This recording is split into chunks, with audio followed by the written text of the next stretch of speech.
Today we are talking about biscuits. Our goal is to get one soft, fluffy, tall biscuit. Let's get started by talking about some of the important ingredients in this recipe. The first, obviously, because we're baking, is going to be flour. You want all-purpose flour, and the reason for that is all-purpose flour is pretty low in protein content, and if you were to use something like whole grain flour, which has the entire wheat kernel included in it, or bread flour, those are pretty high in protein, which is going to give you more structure in your biscuit. It's going to make it tougher. It's going to make it more like bread than like a soft pastry kind of thing. The other end of the spectrum is like cake flour or pastry flour.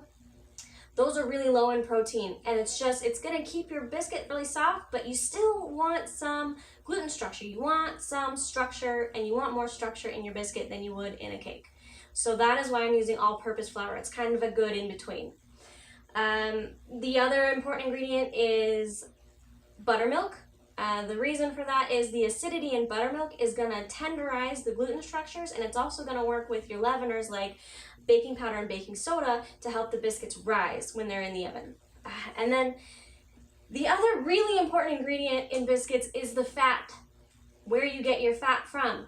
There's no eggs in biscuits generally, so you can't get fat from eggs. You're going to have to get it from something like butter or shortening. I say butter or shortening because, well, you'll see later why a liquid fat like olive oil would not work, but something like margarine or vegetable oil spread, no.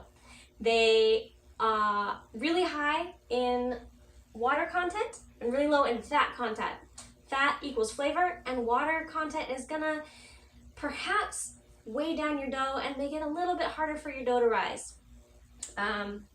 Shortening is low in water content, which could result in a drier biscuit. Butter is high in fat content, which is going to give you lots of flavor, and it's got enough water content to keep it kind of moist, okay? So I made 2 test batches before this. One is all shortening, and the other one is half and half. So we're not going to be using the shortening for this recipe, just butter, because this is how I like to do it. I have a big bowl for mixing. I have another bowl for weighing out my buttermilk. I have a small bowl for the butter. I have my scale. I have circle cutters for cutting out the biscuits. If you don't have circle cutters, that's fine. You can take it like an empty soup can and cut off both ends of it with a can opener. You can use that. I have measuring spoons today because some of these some of the measurements are really small, and my digital scale only measures in increments of 5, so I'm gonna have to use measuring spoons. I also have a little bowl of a little bit of flour right here for later on. I have this just to talk about it. I'm not actually gonna use this. This is a pastry blender, by the way. I have a clean towel for later, and then behind me over there, I have a cake pan. I have 2 of these, and they're lined with parchment. Okay, so typically with biscuits, the recipe is going to tell you to use a pastry blender to cut really cold butter into your flour mixture. I don't like that because with butter, when it's cold, it's hard, and it takes a lot of muscle power that I just don't have. I don't have it, so I'm not going to use this. And then a lot of times other recipes will tell you to cube your butter and chill it and then work it into the flour with your fingers. You got to work quickly so that you don't melt the butter. Here's the thing. My hands are really hot and the butter melts really fast, and it takes me forever to get the butter to the right size. It usually says to like work it from a cube into like pea-sized little balls, but I don't have the patience for that. I don't. It's not going to happen. So what I'm going to do is I'm going to take this bowl, a cheese grater, and my butter. And I'm going to grate my butter. This kind of gets rid of the part where you have to work the butter down to the right size. It's faster. And sometimes it's a little messier, but I like the results better too. So I'm gonna grate that down. All right.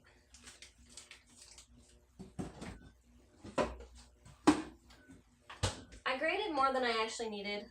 What I need for the recipe is about 2 ounces of butter, which is about half a stick. Just gonna make sure I got all the butter off of here. And along with the size of the butter, another thing that's really important is the temperature. So what I'm gonna do is I'm gonna take this shredded butter, I'm gonna put it in the freezer. And the size of that butter, now that it's shredded, plus the water content, it's gonna freeze really fast and it's gonna be nice and cold. So I'm gonna take this bowl, turn on my digital scale, make sure it's set to grams, and we're gonna measure out 240 grams of all-purpose flour. There we go. Oh. And for the record, I already have my oven preheated to 450 degrees. Okay, so we've got our flour. And again, because my digital scale is not good for really small amounts, I'm going to use measuring spoons. We want 4 teaspoons of baking powder.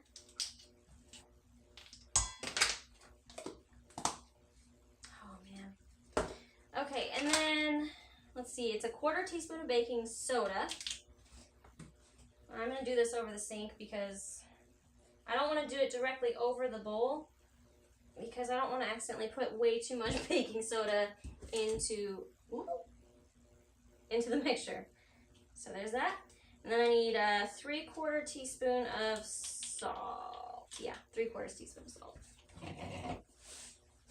So I'm going to do a half and a 1/4.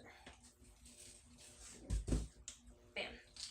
Okay, so that is your dry ingredients. Biscuits are really fast to make. This is not going to take us very long at all. Probably why they are in the quick bread category. All right, now for the buttermilk, which I've kept in the refrigerator to keep it as cold as possible. We're going to use 240 grams of butter. Milk, butter, milk.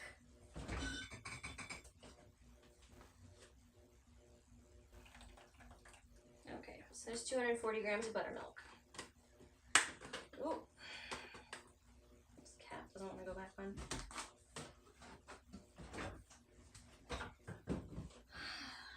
All right, so everything, almost everything, is weighed out.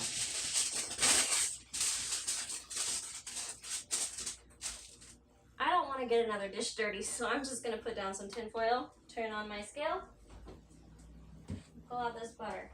So just in that short amount of time, it's already crunchy, it's frozen, it's cold, it's good. 56 grams of butter.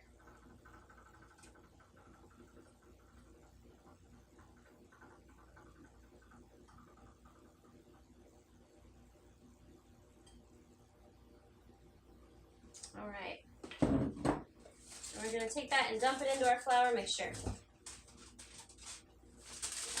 Just like with the muffins, it's really important to not overmix your dough here. So I'm going to use my hands. It's really messy, but it's totally worth it.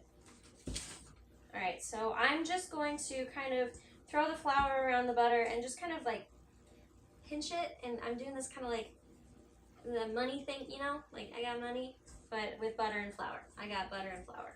I don't got money. And it's kind of breaking up the butter a little bit, and it's not melting.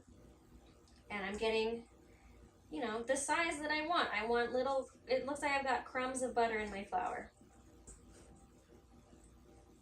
All right, so now I'm going to kind of make a well. You can see, you can see the bottom of the bowl right there. If I shadow, you can see there's the bottom of the bowl. And in that well, we're going to pour our buttermilk.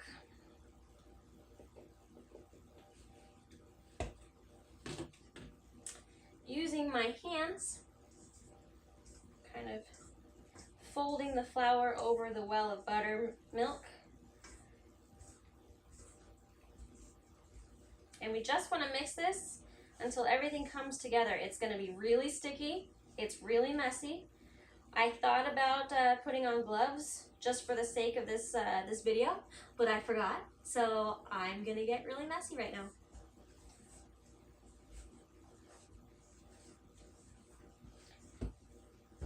I really prefer working the dough with my hand as often as I can with baking, just because you can really literally feel the dough, and you can feel the tension, and you can feel how well everything is mixed together. You can tell that it's not drying out.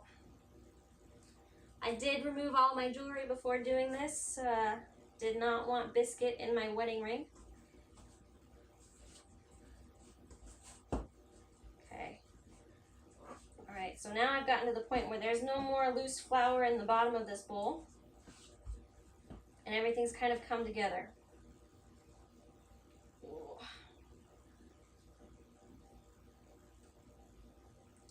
Oh, it's so messy. All right. I'm going to take this nice clean towel, and this is no special technique. This is just because I don't want to have to clean up a huge mess. So I'm going to take some of this flour right here, just sprinkle some flour onto the towel, and we're going to dump the biscuit dough out. Okay, I'm going to put a little more flour on top of that, and I'm just going to pat it out. Let me move it closer to me. Maybe I should have used a darker towel so you guys can see this. Okay, that kind of helps, I guess. You can see it a little better. I can see it a little better.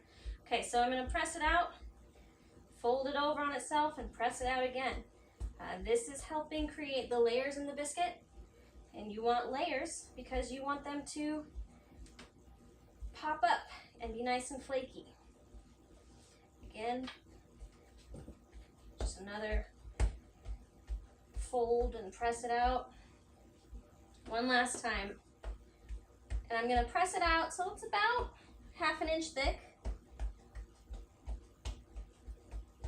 Yeah, there we go. I'm going to take on my circle cutters. You can use any size that you want. Circle cutter. And the cake pan lined with parchment. I'm going to roll my circle cutter in this flour to coat it to keep the dough from sticking to the circle cutter. And what I'm going to do is I am going to go straight down and straight back out. None of this twisting stuff. That pinches the dough down and stops it from rising up. So just down, up. Okay? Right there into the pan. Down, up. I'm not giving these a whole lot of space. As you can see, there's less than an inch in between them. The reason for that is if the biscuits can't spread out, they're gonna go up, which is what we want. And that's another reason why I have a cake pan, because this has like 1.5 inches of wall around it, and that's gonna stop the biscuits from spreading out. I don't use sheet pans. I don't use cookie sheets. You want them all to be crowded in there. So that is that.